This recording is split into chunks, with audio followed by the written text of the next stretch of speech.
Right, so Keir Starmer, he's told some whoppers in his time.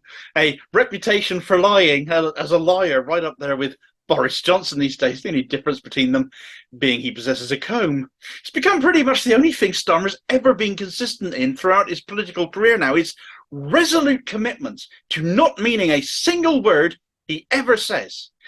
But his latest lie might just be the most Keir Starmer lie yet. In the scale of its ridiculousness, it made me cringe. It gave me an down my spine. It is Keir Starmer's Theresa May style running through the wheatfield moment, I think. But see what you reckon.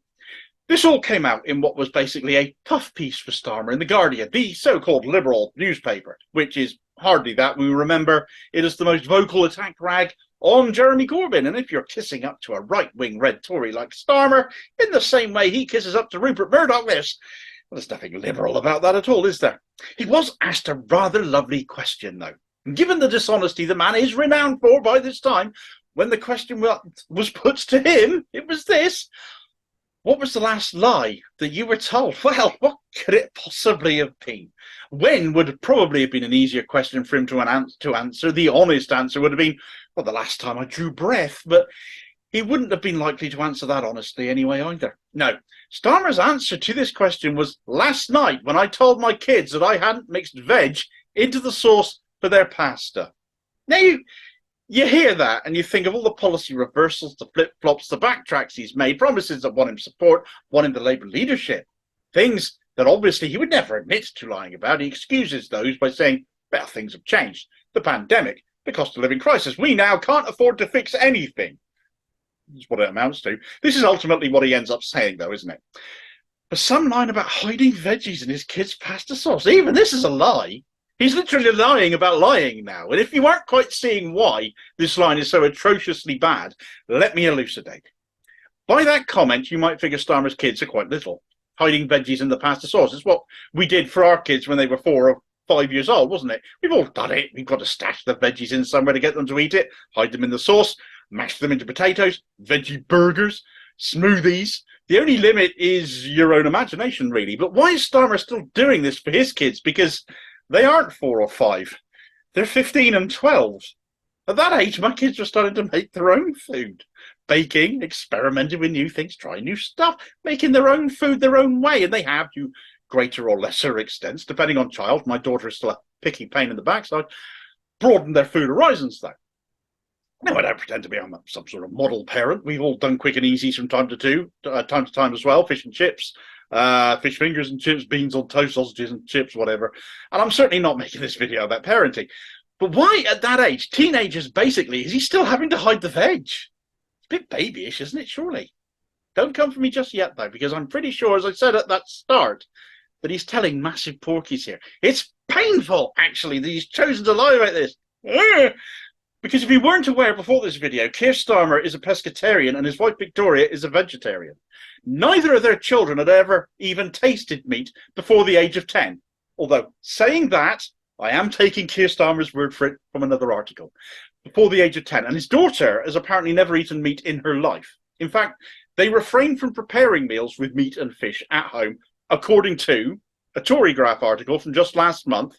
Another article with Starmer, in an interview, it covered an interview Starmer had done with a podcast called Table Manners.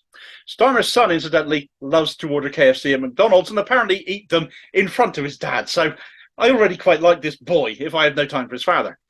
It's the little things that bring you the most joy in life, after all. Anyway, if you're not already asking yourselves the question, here's the one that I was going off in my face the minute I read this last lie of his. If your kids were not allowed meat or fish until the age of 10, what were they living on up to that age, given you apparently still need to hide vegetables in their food at 15 and 12? Are you seriously trying to convince people they don't like vegetables yet aren't allowed to eat meat or fish, or weren't, and only one child now chooses to, and that's by a takeaway? Why are you lying about something so trivial? Because unless your kids spent their formative developing years eating nothing but dairy products and cereal, I have a newsflash. That's not much of a balanced diet, is it? Good God, it brings a whole new light to that nickname Sir Kid Starver all of a sudden, doesn't it? What was going on in their house? When was the last time you lied, Keith?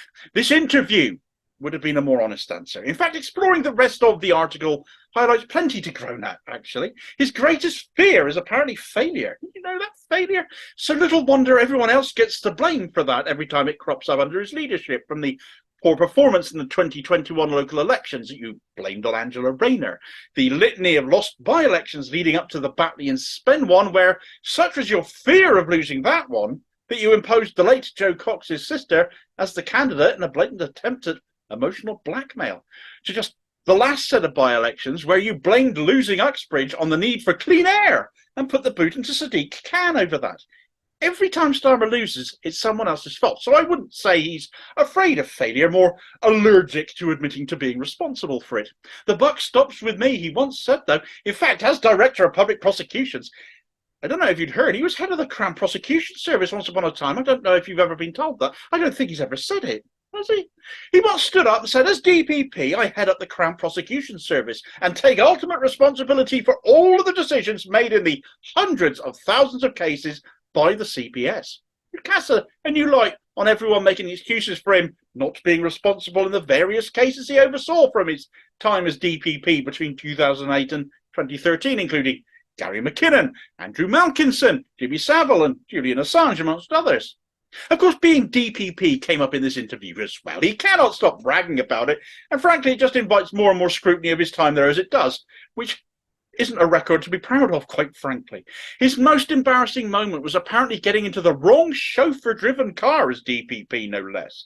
More embarrassing should be the fact you cost the public purse £2,000 a week for that ruddy car, and during his time at the CPS racked up travel expenses of more than £250,000. He was asked what trait he most deplored in others. I would have died laughing if he put lying, but he didn't. He put disrespect, before going into "my father was a toolmaker" mode and complaining about how his poor dad was looked down on as a toolmaker in a factory, which of course sets off the liar alert, because for one, toolmaking is a skilled job, and no skilled craftsman gets looked down on. I'm a skilled craftsman. I'm a fabricator and welder. I was never looked down on for my craft, unless he was looked down on because he happened to be the owner of the factory, and he was looked down on because he was the boss, and it's them and us, isn't it? To top it all off, though, he wants to be remembered as a Labour leader who delivered a bold and reforming Labour government. You won't be remembered for that, sunshine. Of that, I'm pretty certain. You'll be remembered for delivering another Tory government, sadly, who will let those worst off in society down again and again, should you ever reach power, and you won't once ever be honest about it either. So stick that in your kids' pasta and eat it. Thanks for watching.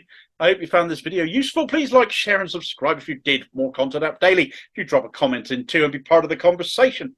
Meanwhile, here's a video recommendation for you where Andrew Malkinson, mentioned in the video here, a man freed after 17 years behind bars for a crime he didn't commit just last month, is another casualty of Starmer's time at CPS, it would seem. And I'll hopefully catch you on the next vid. Cheers, folks.